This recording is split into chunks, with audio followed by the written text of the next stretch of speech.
Jika menilik betapa besarnya gaji yang diperoleh jajaran direksi Pertamina, lebih dari 1 miliar per bulan, setara dengan gaji dirut Coca-Cola, Pak.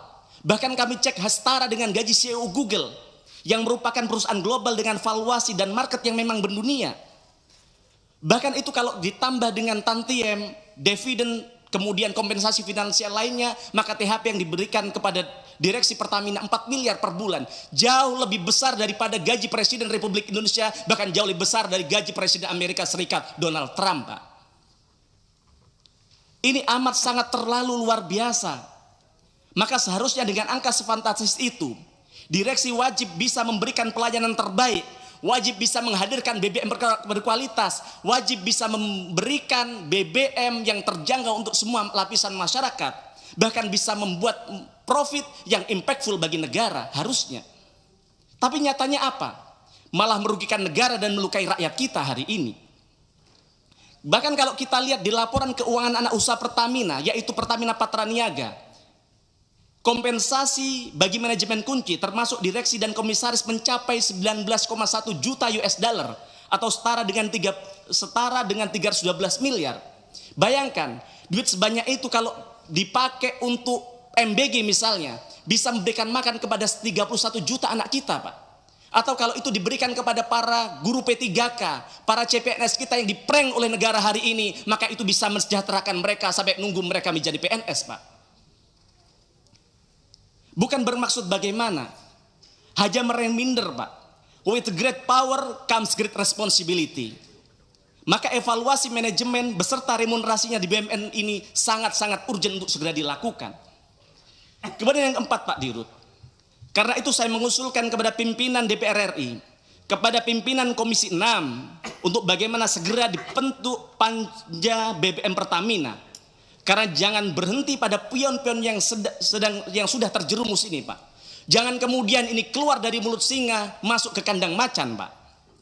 Tetapi ini kesempatan untuk membersihkan Pertamina secara menyeluruh.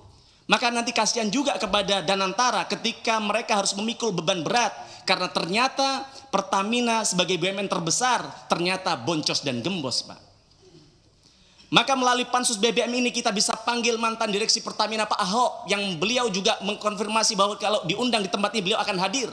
Kita akan undang mantan komisaris, begitu juga mantan dirut Pertamina Bu Nike, begitu juga mantan dirut-dirut di era ketika dulu Petrol dibubarkan misalnya, Pak.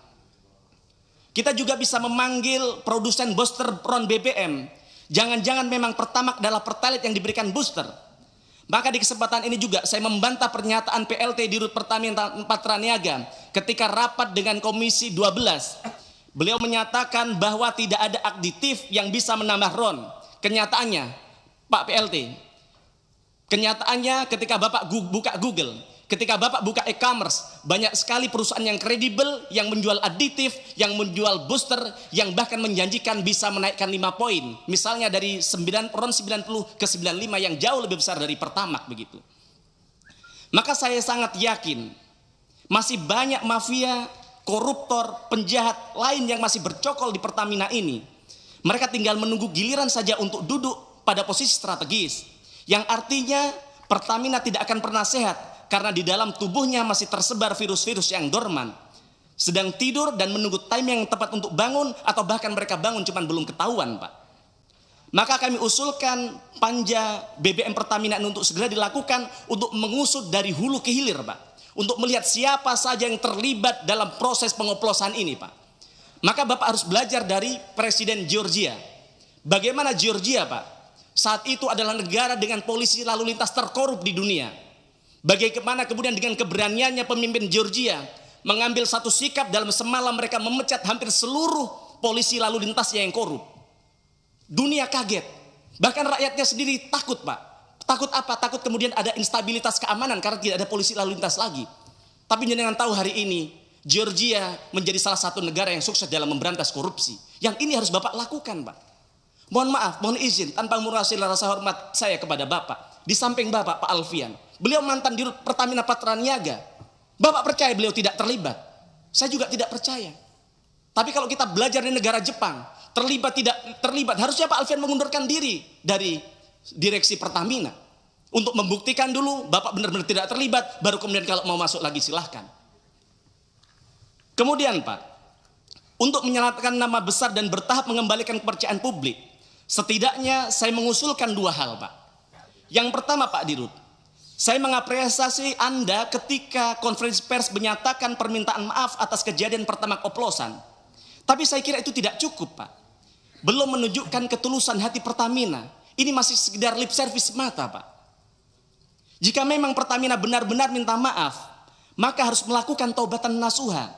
Harus menunjukkan bagaimana seluruh insan Pertamina itu tidak hanya meminta maaf secara lisan, tapi juga dari gestur, dari perbuatan dan dari pelayanan yang dilakukan.